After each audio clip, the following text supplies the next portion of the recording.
بسم اللہ الرحمن الرحیم۔ شروع اللہ کے نام سے جو بڑا مہربان نہایت رحم والا ہے۔ رب کو پیارے رب راضی ہے انہاں ان رب کو پیارے رب راضی ہے انہاں ایویں پیر چوم دے اسی اللہ والیاں دے ان رب کو پیارے رب راضی ہے ناتے ایویں پیر چوم دے اسی اللہ والیاں دے ان رب کو پیارے خالق دی کل خدائی انہاں دی بادشاہی خالق دی کل خدائی جو چاو دے نہ کر دے دین دے سپاہی جو چاو دے نہ کر دے۔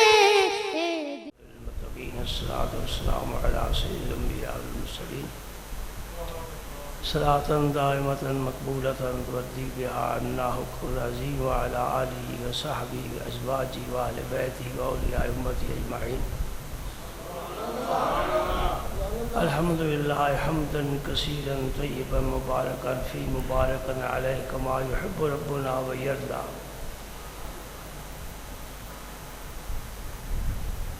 اما بعد فاعوذ باللہ من الشیطان الرجیم بسم اللہ الرحمن الرحیم ان اللہ وملائکتہ یصلون علی النبی یا ایھا الذین آمنوا صلوا علیہ وسلموا تسلیما۔ اللہم صل وسلم علی رسولک الکریم وآلہ الطاہرین الطیبین وارحم وانت خیر الراحمین۔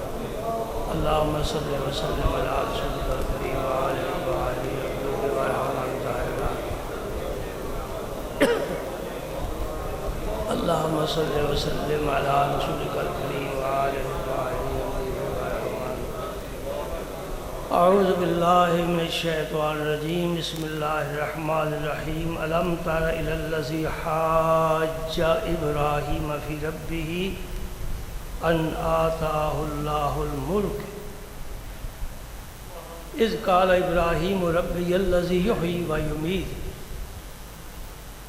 قال انا احیی و امید قال ابراہیم فإن اللہ یأتی بالشمس من المشرق فأت بها من المغرب فبہت الذی کفر واللہ لا یہدی القوم الظالمین۔ صدق اللہ العظیم وبلغنا رسولہ النبی الکریم۔ یہ سورہ بقرہ کی 258 آیت ہے، یعنی تیسرا پارہ شروع ہو رہا ہے، آیت الکرسی ختم ہو رہی ہے، اس کے بعد یہ آیت آ رہی ہے۔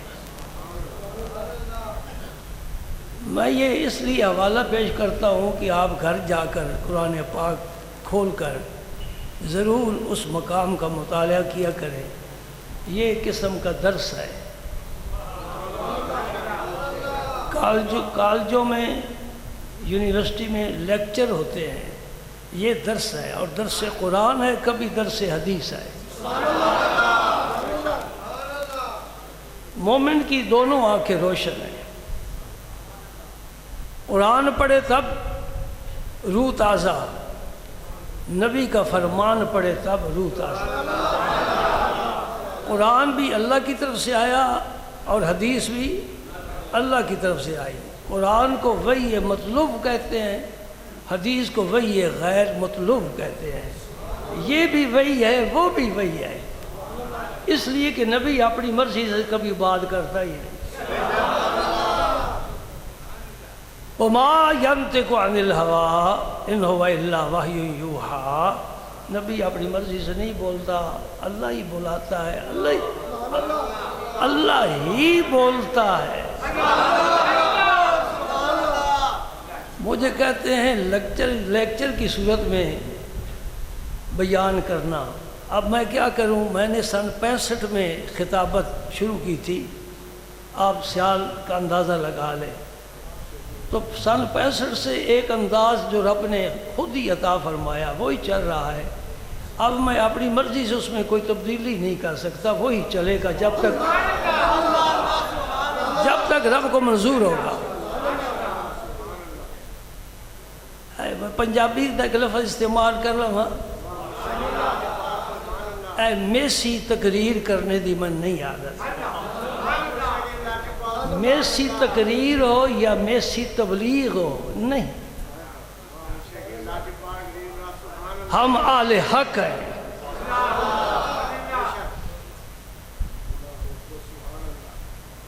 سمجھے نہیں سمجھے؟ حق کی بات ہی کرنے لگا. قرآن وہی یہ مطلوب ہے. کیا مطلب؟ اس نماز میں اس کی تلاوت کرو. حدیث وہی غیر مطلوب ہے، وہ بھی وہی، لیکن نماز میں پڑھ نہیں سکتے. فرق اتنا ہی ہے. وہ وہی جلی ہے، یہ وہی خفی ہے. وہی جلی کا مطلب جبریل ڈھول بجا کر آ کر نبی کو پیغام دیتا ہے، اور وہی غیر مطلوب وہی خفی وہ ہوتی ہے کہ نہ کرامن کاتبین کو پتہ ہوتا ہے، نہ جبریل کو پتہ ہوتا ہے. اور بڑی مزے کی بات، مولانا روم لکھ گئے، اللہ تعالیٰ ان کی قبر پر کروڑوں در کروڑوں رحمت نازل فرمائے. اور تمہیں پتہ ہونا چاہیے مولانا روم چشتی تھے.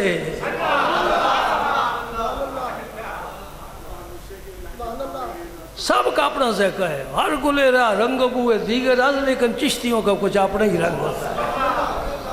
الحمدللہ. مولانا روم نے فرمایا تھا، میان عاشق و معشوق رمزیست، کرامن کاتبینہ ہم خبر نیز. رات آئی، بات ہوئی، ملاقات ہوئی، کسی کو کچھ پتہ ہی نہیں چلا. پتہ چلا تو اتنا ہی چلا، فَأَوْحَا إِلَىٰ عَبْدِهِ مَا أَوْحَا. یعنی رب نے اپنے حبیب سے بات کی، جو بات کی. تمہیں کیا مطلب؟ میں کرنے والا ہوں، وہ سننے والا ہوں. میں دینے والا ہوں، وہ لینے والا ہے. میرا جلوہ ہے، وہ دیکھنے والا ہے. دنیا والوں کی اس کی کوئی خبر نہیں ہے، کوئی خبر نہیں ہے. ابراہیم علیہ السلام کی یادیں ابھی تک تازہ ہیں، زندگی بھر تازہ رہے گی، کیونکہ نماز میں ہم جب سلام پیش کرتے ہیں، کما صلیت علی ابراہیم، یہ کیوں بھیجتے ہیں؟ 1.25 لاکھ پیغمبر ہے. اس لیے کہ شب معراج جب حضور سے ملے ابراہیم علیہ السلام تو انہوں نے فرمایا، یا رسول اللہ اپنی امت کو میرا سلام پہنچانا. اس امت کی طرف ابراہیم علیہ السلام نے آسمانوں سے سلام بھیجا ہے. میرے نبی نے کہا پھر ہمارا بھی حق بنتا ہے، ہم بھی کیا کریں؟ مکافات کریں. حل جزاء الاحسان الا الاحسان. جو احسان کرتا ہے اس کا بدلہ احسان کے ساتھ دو. ابراہیم علیہ السلام نے احسان کیا. ہم بھی نماز میں یاد رکھنا ایک بات، میری مسئلہ ہے، ایک آدمی نماز نہیں پڑھتا، نہ پڑھے، اللہ کو کیا فرق پڑتا ہے؟ وَإِن مِّن شَيْءٍ إِلَّا يُسَبِّحُ بِحَمْدِهِ. کائنات کا ذرہ ذرہ، پانی کا قطرہ قطرہ، ہوا کا ہر جھونکا، درخت کا ہر پتا، ہر فرشتہ، پتھر کیا، اشجار احجار کیا، سب رب کی حمد کر رہے ہیں. ایک بندہ نہ کرے کوئی فرق نہیں پڑتا. بندے نے تو رب کا کچن گرم نہیں نہ کرنا، کچھ فرق نہیں پڑتا. نہ پڑھو. نہیں پڑھتے لوگ. اللہ تعالیٰ کسی کی ٹانگ بازو نہیں توڑ دیتا، کہتا ٹھیک ہے نہیں پڑھتا نہ پڑھ. ایک دن پھر آئے گا نا. اول ما یحاسب بہ العبد یوم القیامہ الصلاۃ. قیامت کے دن اعمال میں سے پہلا سوال نماز کے بعد. جس کی مرضی پڑھے، جس کی مرضی نہ پڑھے. دین نے کوئی پابند نہیں کیا. یہ محبت کی بات ہے. نہیں جی چاہتا نہ پڑھو. رب کا نظام چل رہا ہے، چلتا رہے گا. مسجد آباد رہیں گی، اذانیں ہوں گی، امام نمازیں پڑھائیں گے، مقتدی پڑھیں گے، صوم و صلات کا سلسلہ کبھی بند نہیں ہو سکتا۔ یہ تیری میری قسمت ہے کہ اس کے دروازے پر آ کر جھک جائے، سجدے سے قرب الہی ملتا ہے۔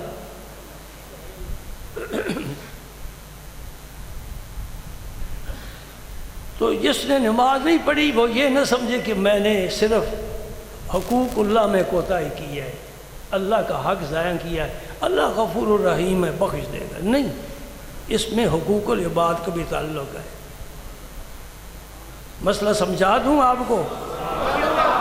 السلام علینا وعلی عباد اللہ الصالحین، یہ حقوق العباد ہے۔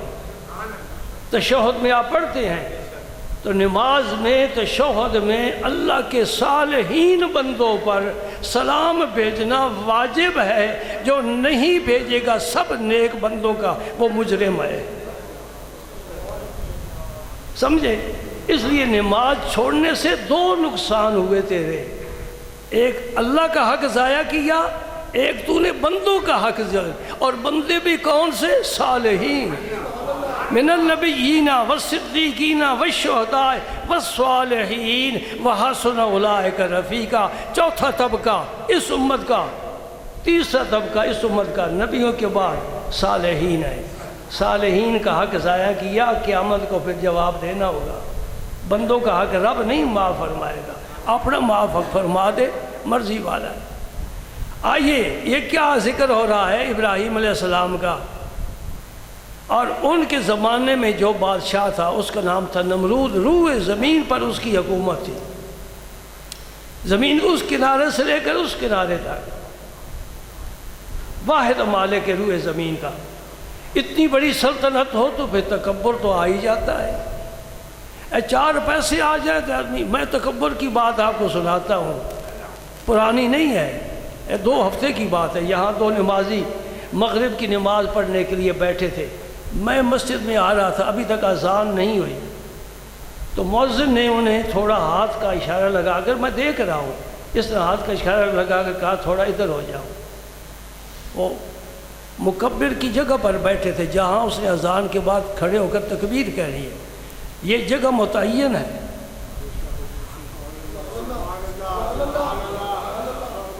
نبی کریم صلی اللہ علیہ وسلم کے پیچھے بلال کہاں کھڑے ہوتے تھے؟ ہمیشہ اقامت کہتے تھے۔ ابو بکر صدیق اور عمر فاروق، ان دونوں کی جگہ حضور کے پیچھے متعین تھی، وہاں کوئی صحابی نہیں کھڑے، علی المرتضیٰ بھی نہیں کھڑے ہو سکتے،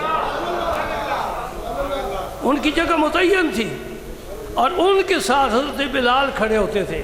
اور یہ مسئلہ ہے، فقہاء نے لکھا ہے، امام کے پیچھے وہ کھڑا ہو، اگر امام کو ضرورت محسوس ہو اپنے نائب کی تو وہ نماز پڑھانے کے قابل ہو۔ ہر ایرا وغیرہ نتھو خیرہ نہیں کھڑا ہو سکتا امام کے پیچھے۔ تیری دکان پر سیٹ مخصوص ہے، دفتر میں تیری سیٹ مخصوص ہے، ڈرائیور کی سیٹ مخصوص ہے، یہ مسجد ہی ایسی لاوارث ہے کہ جو جائے جہاں کھڑا ہو جائے، نہیں، یہاں جگہ مقرر ہے۔ اس ممبر پر تم میں سے کوئی نہیں بیٹھ سکتا، اس مصلی پر قاری صاحب کے بغیر کوئی نہیں کھڑا ہو سکتا، نہیں سمجھ رہے؟ اس مؤذن نے کون سا گناہ کیا ہے ہاتھ کا اشارہ لگا کر یہ کہنا ادھر ہو جاؤ، اور آگے پھر تمہیں سناؤ؟ وہ اٹھ کر چلے گئے، ہماری بےزتی ہوگی، ہمیں مسجد سے دھکے دے کر نکال دیا گیا۔ یہ کیا ہے؟ ابا واستکبر وکان من الکافرین۔ سب سے پہلا اس دنیا میں جو گناہ ہوا ہے وہ تکبر ہوا ہے۔ شرک نہیں کسی نے کیا، آدم کی اولاد میں سے کسی نے بت کو سجدہ نہیں کیا، آدم کی اولاد میں سے کسی نے بت کو سجدہ نہیں کیا۔ شرک بعد میں ہوا ہے، پہلا گناہ تکبر ہوا ہے۔ تکبر کا کیا معنی؟ میری بےزتی ہو گئی، تو تیری عزت کہاں سے آئی؟ بےزتی اس کی ہوتی ہے جس کے پاس عزت ہو، عزت کہاں سے آئی؟ قل اللہم مالک الملک تؤتی الملک من تشاء وتنزع الملک من تشاء وتعز من تشاء وتذل من تشاء بیدک الخیر انک علی کل شیء قدیر۔ عزتیں بانٹنے والا میرا رب ہے، عزت دینے والا وہ ہے اور جس کے سر پر عزت کا تاج رکھ دے دنیا اس کے سامنے جھکتی ہے. فرشتے اس پر درود بھیجتے ہیں اور میرا رب خود درود بھیجتا ہے. عجیب بات ہے، میری بھی عزتی ہو گئی. اور عزت کا پروانہ تو کہاں سے لایا ہے، کہاں سے سند لایا ہے عزت والی؟ قرآن کھول پر فَلْيَنْظُرِ الْإِنسَانُ مِمَّا خُلِقَ مِن مَّاءٍ دَافِقٍ يَخْرُجُ مِن بَيْنِ الصُّلْبِ وَالتَّرَائِبِ. اور انسان سینہ تان کر چلنے والے، ذرا غور تو کر کس چیز سے پیدا ہوا ہے. اب میں عزت کا تمہیں دفتر کھول کر پڑھ کر سنانے لگا ہوں. اے انسان فَلْيَنْظُرِ الْإِنسَانُ مِمَّا خُلِقَ، کس چیز سے پیدا کیا گیا ہے؟ مِن مَّاءٍ دَافِقٍ، جو ٹپک کر نکلنے والا پانی کا ناپاک قطرہ ہے، اس سے تو پیدا ہوا ہے.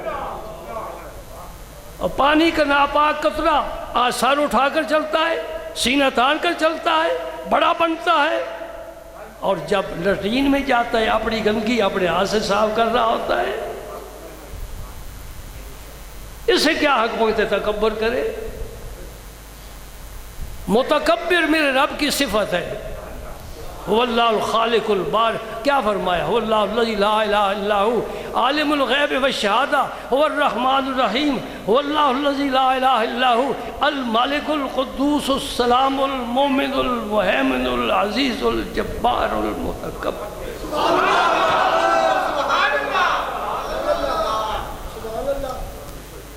میری سانس ختم ہوئی اللہ کے اسم پاک پر. دعا کرو سانس کی آخری ہچکی آئے تو اللہ کے نام پر آئے. اللہ اکبر. متکبر اس کی صفت ہے. ہم میں تکبر عیب ہے، اس ذات میں تکبر کمال ہے.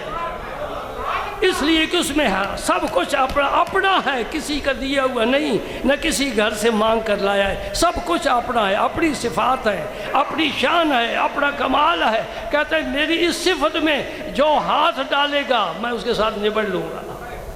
ابا واستکبر وکان من الکافرین. ایک قوم تھی، قوم عاد، قرآن پاک میں ذکر آئے وَأَمَّا عَادٌ فَاسْتَكْبَرُوا فِي الْأَرْضِ بِغَيْرِ الْحَقِّ وَقَالُوا مَنْ أَشَدُّ مِنَّا قُوَّةً أَوَلَمْ يَرَوْا أَنَّ اللَّهَ الَّذِي خَلَقَهُمْ هُوَ أَشَدُّ مِنْهُمْ قُوَّةً. اللہ اللہ، کیا پیارا جواب ہے، کیا پیارا جواب ہے. یہ قوم عاد ہے، 70 گز ان کا قد تھا، 210 فٹ بنتے ہیں، اور پہاڑ کی بڑی بڑی چٹانیں اٹھا لیا کرتے تھے. اور اس وجہ سے کہ ہم بڑے شاہ زور ہیں، کہتے تھے ہمارے مقابلے کا کوئی ہے ہی نہیں، کون ہے ہم سے طاقت میں زیادہ. اللہ پاک نے بڑا مختصر سا سادہ سا جواب دیا، فرمایا جس نے تمہیں پیدا کیا ہے اور جس نے تمہیں پیدا کیا ہے وہ تم سے زیادہ طاقت والا ہے. اس ایک جرم کی وجہ سے رب نے انہیں عذاب دیا. کیا عذاب دیا؟ ہوا کو فرمایا چل. یہ کدھر سے آتی ہے؟ کوئی سائنسدان نہیں بتا سکتا. یہ بادل کدھر سے آتے ہیں؟ یہ بخارات جمع نہیں ہوتے، ان کا اپنا وجود ہے، رب کی تخلیق ہے.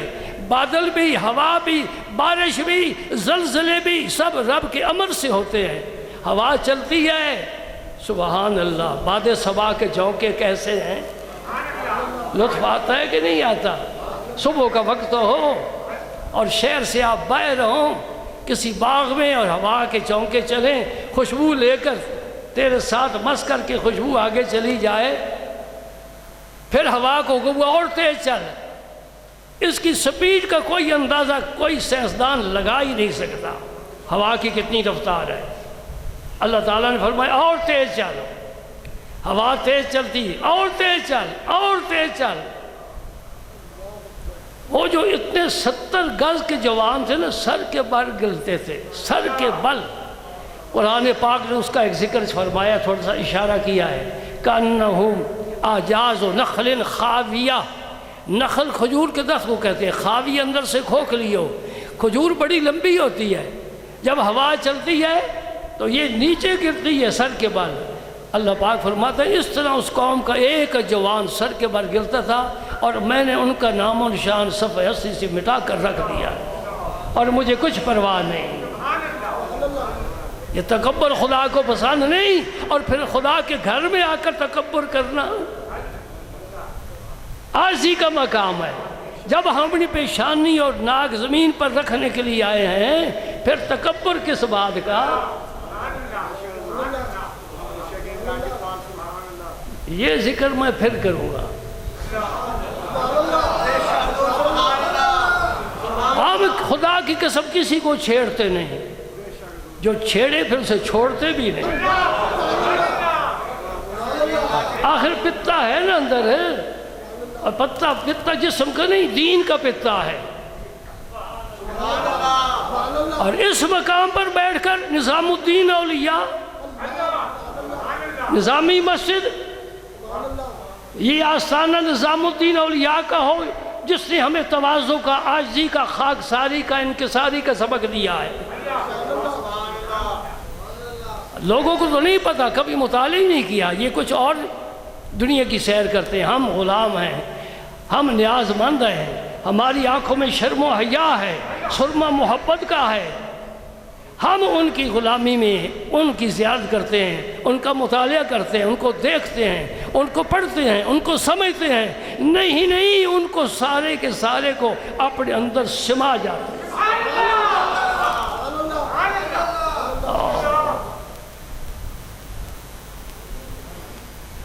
میرے محبوب الہی غریب نواز کے ایک دشمن تھا، چھجو نامی، کوئی چودھری قسم کا آدمی تھا، بڑا ستایا اس نے آپ کو، بڑا ستایا۔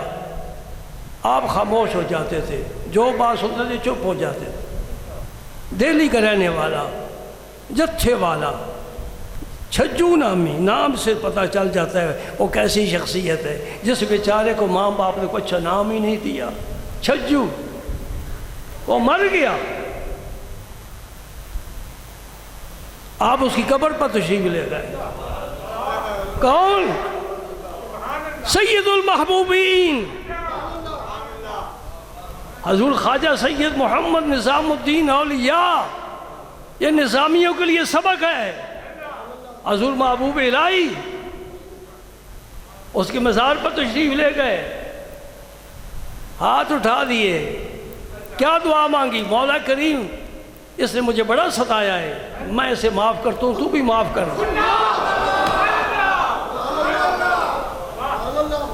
لمبے جبے پہن لینا، اونچی اونچی ٹوپیاں پہن لینا، رومال رنگ برنگے لٹکا لینا، تسبیح ہاتھ میں، مریدوں کی فوج در فوج۔ میں کہتا ہوں یہاں آ کر مجھے بتا تیرا کیا حال ہے، محبوب الہی کا کیا مقام ہے؟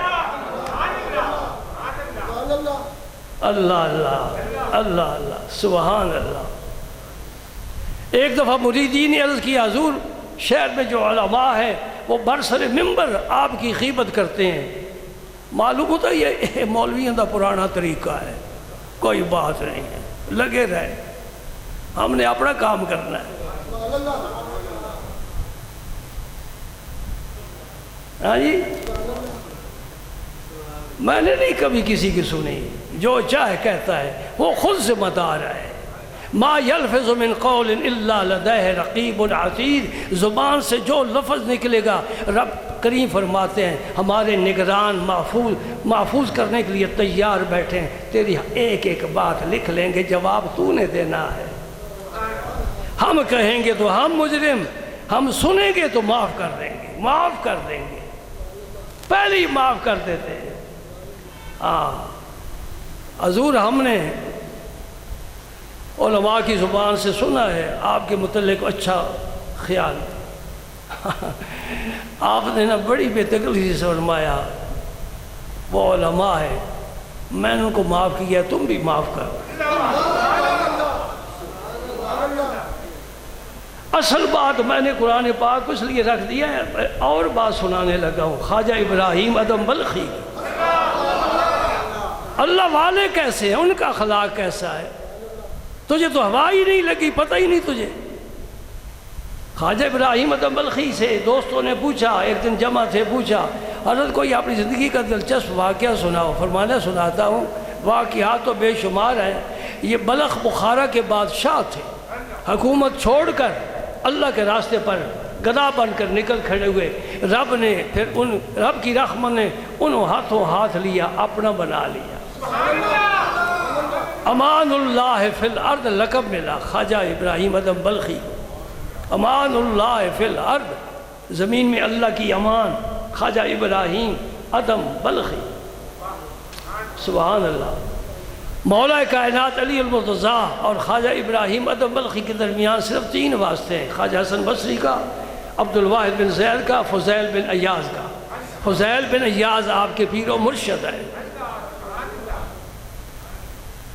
ذہن میں بات آ گئی؟ سلسلہ پڑھتے ہو نا، نام پڑھو عقیدت سے نام پڑھو۔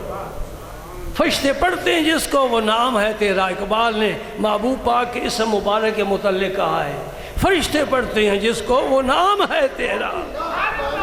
یہ پڑھنا جو ہے یہ تلاوت کرنے کے معنی میں آتا ہے، اور تلاوت اس کلام کی جاتی ہے جو بڑا ہی بابرکت کلام ہو۔ فرشتے پڑھتے ہیں جس کو وہ نام ہے تیرا، بڑی اونچی جناب ہے، اونچا مقام ہے تیرا۔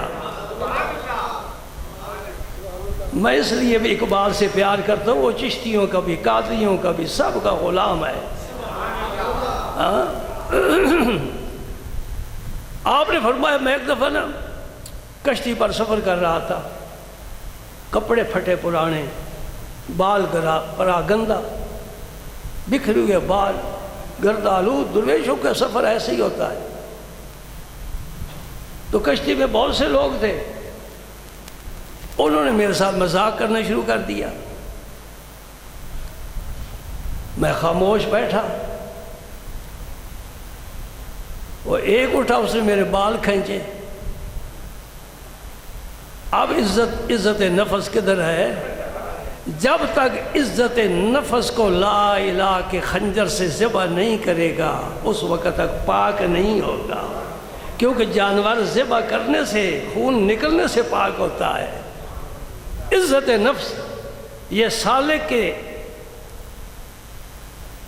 سب سے آخر میں یہ نکلتی ہے، اس کے بعد یہ بالکل صاف ستھرا آخری منزل پر پہنچ جاتا ہے۔ خواجہ ابراہیم ادم فرماتے ہیں میرے بال انہیں کھینچے، میں نے کوئی پرواہ نہیں کہ چلو بھائی یہ شغل ان کا ہے۔ سارے نوجوان تھے، مجھے چھیڑ رہے تھے، ذرا اپنا میں بھی محاسبہ کر رہا ہوں، آپ بھی محاسبہ کریں، کوئی ہمارے ساتھ ایسا کر کے دکھائے تو صحیح۔ کہا مار کھائیں، ایک دفعہ تھپڑ ضرور ماریں گے، گریبان پکڑیں گے، کھینچیں گے، گھسیٹیں گے، کھائے پھر جو بھی ہمارا حشر ہو۔ بس یہی فرق ہے اللہ والے اور دنیا والوں میں۔ فرماتے آخر اس نے انتہا کر دی کہ میرے سر پر اس نے پیشاب کر دیا۔ اب مجھے بتاؤ عزت کی؟ فرماتے میں نے کہا کوئی بات نہیں، سیل پر پہنچوں گے تو میں نہا لوں گا۔ جن کے نام پڑھے جاتے ہیں وہ یہ کام کرنے والے ہوتے ہیں۔ اے لاہور کا بابا، چلو داتا نہیں کہتے، بابا تو کہتے ہو نا، داتا کہنے تینے اعتراض ہے، بابا کہنے تو کوئی اعتراض نہیں نا۔ تیرے دامن میں ٹکڑا جو تجھے نظر نہیں آ رہا وہ اگر تو دیکھ لیتا تو بھی داتا کہتا۔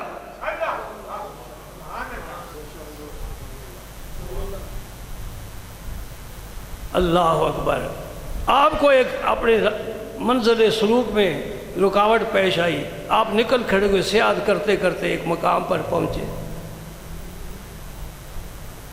وہاں کچھ درویش رہتے تھے، لیکن فرماتے ہیں وہ حقیقت میں درویش نہیں تھے، ظاہراً درویش تھے۔ شام کو انہوں نے مجھے روٹی کا چھوٹا سا ٹکڑا پرانا سا دیا، پرانا، میرا بھی پرانا مطالعہ، اس روٹی کے ٹکڑے سے بھی پرانا مطالعہ ہے، ہو سکتا ہے کوئی کمی بیشی ہو جائے۔ اور خود نہ چھت پر چڑھ گئے، مکان کی چھت پر، گرمی کو موسم تھا، خربوزے لے کر۔ میں نیچے بیٹھا ہوا، میں مسافر تھا، ان کا مہمان تھا۔ آپ اوپر خربوزے کھاتے ہیں اور چھلکے میرے سر میں مارتے ہیں، اس لیے میں نے کہا وہ درویش نہیں تھے، درویش کی یہ صفت نہیں ہے۔ درویش تو کیا بتاؤں، یہی درویش ہے۔ داتا صاحب ہی درویش ہے. فرماتے وہ خربوزہ کھاتے تھے، چھلکے میرے سر میں مارتے تھے، میں خاموش بیٹھا، برداشت کرتا رہا. رب نے میری منزل آسان فرمایا. کبھی ایسا ہوتے ٹھوکر لگتی ہے نا تو راستہ مل جاتا ہے. اس لیے نبی پاک صلی اللہ علیہ وسلم نے فرمایا من تواضع للہ رفعہ اللہ، جو اللہ کے لیے عاجزی کرتا ہے اللہ اسے رفعت اور بلندی عطا فرماتا ہے. صاف سمجھ میں بات آ رہی ہے، جو بلندی چاہتا ہے، رفعت چاہتا ہے، عظمت چاہتا ہے، وہ جھکنے میں ملتی ہے، ابھرنے میں نہیں ملتی. جو عاجز ہو گیا، مسکین بن گیا، کیسے پیاری دعا ہے، اللہم احشنی مسکینا وامیتنی مسکینا واحشرنی فی زمرۃ المساکین. میرے پاک پیغمبر نے دعا کیا مانگی ہے؟ اے اللہ میں زندگی میں مسکین رہوں، دنیا سے جاؤں مسکینی کی حالت میں، اور قیامت کے دن میرے ارد گرد مسکین ہی ہو. یہ مسکین لوگ ہیں جو شکست میں بھی خوش ہیں، مسکراتے ہیں کہ ان کو اللہ میری ذات سے ان کو خوشی مل رہی ہے. یہ اللہ کی مخلوق ہے، میری ذات سے ان کو خوشی مل رہی ہے، اس بات پر خوش ہوتے ہیں.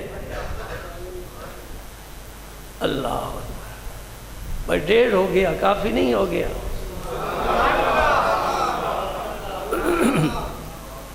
اب مجھے بھی چاہیے کہ میں اپنی صحت کا خیال رکھوں، تو آپ کو بھی چاہیے کہ آپ بھی میری صحت کا خیال رکھیں. آپ کیسے خیال رکھیں گے؟ دعا کے ذریعے. اس میں آپ کا فائدہ ہے. دعا مانگا کریں، اے اللہ زندہ رکھ ایمان کی شان کے ساتھ، موت آئے ایمان کے ساتھ، جب تک رہیں تیرا اور تیرے حبیب کا ذکر کرتے رہیں، اور جب جائیں دنیا سے میں سو جاؤں یا مصطفیٰ کہتے کہتے، کھلے آنکھ صلی اللہ کہتے کہتے.